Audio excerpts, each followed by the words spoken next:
for a very long time. We were able to show that they retained it because the OCT4 in those cells are the ones where the OCT4 is bound to the DNA, whereas others very quickly and very completely lost that uncaged OCT4. And you can see this quantitatively here. Here's the cell going down, not all the way to zero, but it's going slowly down to this partial thing. So the OCT4 is being slowed by sticking to the binding sites. Instead, the OCT4 in other cells are not. And you can see that if we collect data for hundreds of cells, they're either slow and partial or fast and complete loss. By using some other tricks for labeling the cells, we're able to tag the membrane of the cells that are either slow or fast, and then follow them in the later embryo and find out if they went inside and went on to make intercell mass, went on to be the stem cells of the embryo, or if they stayed in the outside.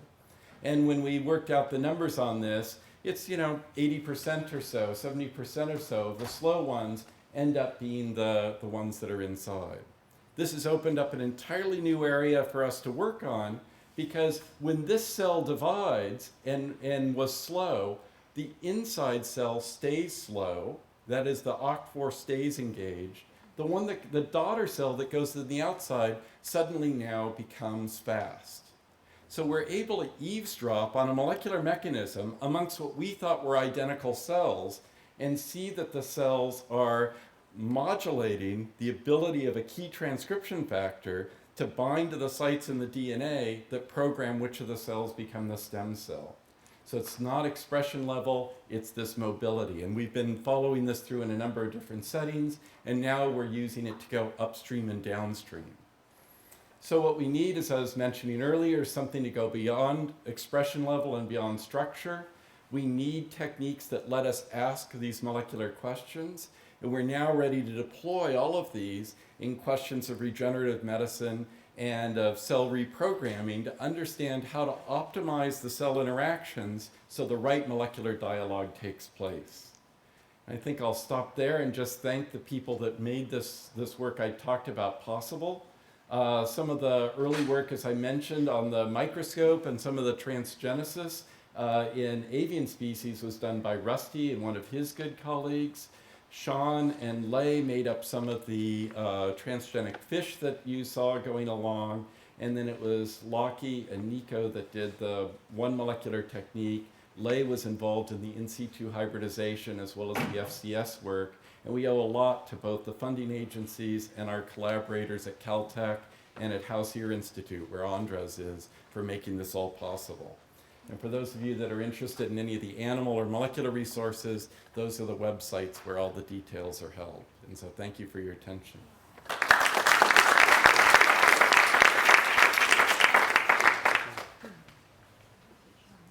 So, Scott, Yes.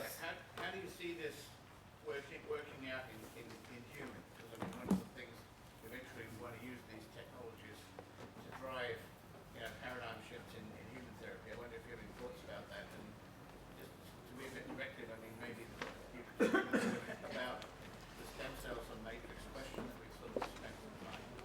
Yes. Okay. So there's one of the problems is very few patients would like to be made transgenic with GFP. So it means we've got to come up with some clever ways of targeting the cells. We also have to come up with clever ways of assaying which of these events are going on. So two things have been happening in parallel. One, as David mentioned, is we're embarking on techniques where we use what we've learned in these experimental animal settings to design what we would call smart matrices that contain the right sort of molecular cues to guide the cells down their individual trajectories and actually optimize for human regenerative use some of these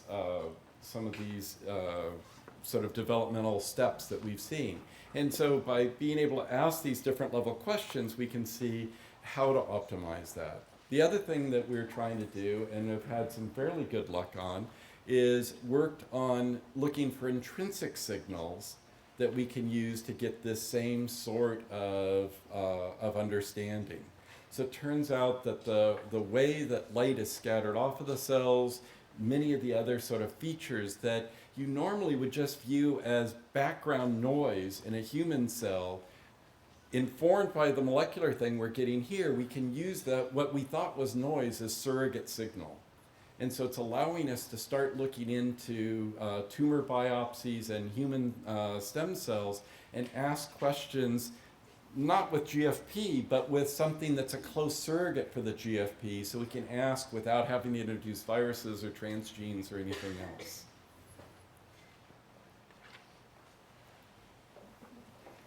Am I supposed to be the person or, okay. Okay. I can repeat questions too. So I had a few questions basically. Sure. So when you talked about your in situ hybridization technique and you're using fluorescent probes to tag the mRNA, considering the degradation rate of the mRNA, how long do those signals last? And can you, because what you showed really was lineages, different lineages having the in situ hybridization technique. What if you want to do 4 or 5 molecule taggings in the same cell and follow it across? Is it possible to do it in the same cell? So we're working on techniques that let these same approaches be used in live cells. It's going to mean making the hairpins probably out of a non-degradable analog like peptide nucleic acid instead of RNA because of its longer lifetime. Also, the RNA triggers the whole viral response repertoire of a living cell when it makes long double-stranded RNA. And so we need to avoid that so the cells stay healthy and keep on doing their normal thing. So there are ways to get the probes inside and to follow them dynamically.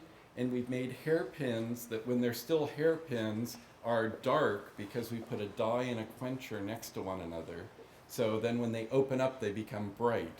And then that's allowing us to not have to permeabilize and rinse the cells. But it's very early days. We're hoping that those will be good enough to get into some key things. I don't think cells you'd end up implanting back in someone, but in optimizing the protocol for transdifferentiating cells, for example, we're hoping to make reagents that would let you follow the events inside the cells without having to introduce transgenes. The reagents are also a business opportunity, right? Right. Oh yeah. Reagents are a fun thing. Right there. Okay. And David, you had a quick one? Yeah, just real quick. So, the OCT4 degradation. Yeah. So if I understand correctly, you could tell by the rate of degradation, but not by the original level, whether or not it was going to be stem cell or not. Is that correct? Right. So yes. Yeah. So now that we know that, can you go back and look back at the cell that now you know is going to be a stem cell and get more insight into other genes or other things that would be more predictive than the OCT4 level? Right. So to repeat the question, now that we know that there's a difference in the residency time of the OCT4, can we look for other markers that would be predictive, maybe an expression level, so we don't have to do the fluorescence decay, but we could do something else? We're hoping so. We haven't found that variant yet. There's a colleague at Irvine that has some ideas of another intrinsic signal message that we might be able to use to see it, so that you could look in at a human embryo and guess which were going to be the stem cells, for example. And we're hoping to cross-validate the two. But right now we don't have that. But this is our first sort of rung on the ladder of trying to get that. Before, we knew all sorts of things that weren't predictive. And this is the first one that's been as good as 80%. And it's basically like playing musical chairs in here. If people could leave the room if there wasn't a chair, and so we're just asking whether or not there's a free chair for the OCT4 to sit down. So it's a very simple assay, and we're now trying to see what are the factors that also dock to the same places in the DNA by using the FCS. So we're trying to play up and downstream, as you're saying, find earlier markers and then find covariants that might have downstream consequences.